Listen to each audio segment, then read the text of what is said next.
কুষ্টিয়া পৌর বিএনপির দ্বিবার্ষিক কাউন্সিল নির্বাচন সম্মেলনে ভোট কারচুপি, দুর্নীতি ও অনিয়মের অভিযোগ তুলে ধরলেন পৌর বিএনপির সভাপতি পদপ্রার্থী কাজল মাজবাদার। কুষ্টিয়া থেকে এম এ শাহিন হোসেনের প্রতিবেদনে ক্যামেরায় ছিলেন সাইদুর রহমান।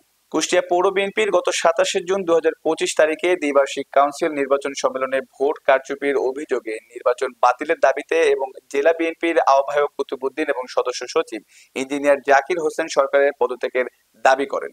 কুষ্টিয়া জেলা বিএনপির কার্যালয়ের সামনে কাফনের কাপড় পরে সড়ক অবরোধ করে কর্মসূচি পালন করেন।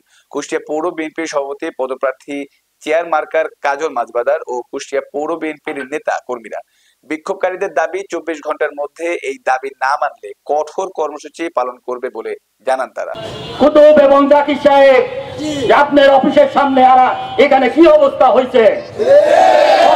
অফিস তো তালা দিয়ে চলে গেছেন, অফিস করার ক্ষমতা নাই, নাই।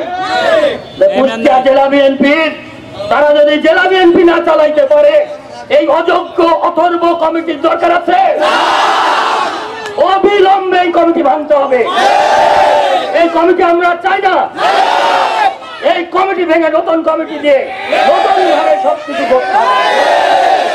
এবং আমার সবশেষে আমার মা বোন যারা আছেন তাদের কাছে আমি ক্ষমা চেয়ে নিচ্ছি। আপনাদেরকে অনেক কষ্ট দিয়েছি আমরা।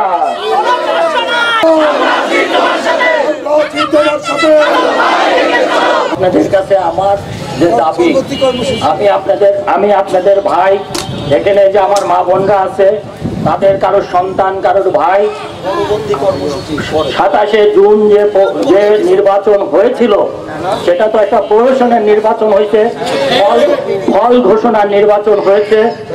এখন আপনারাই বলেন আগামীতে আমি কি করব? কি চান আপনারা? জোরে বলেন কি চান?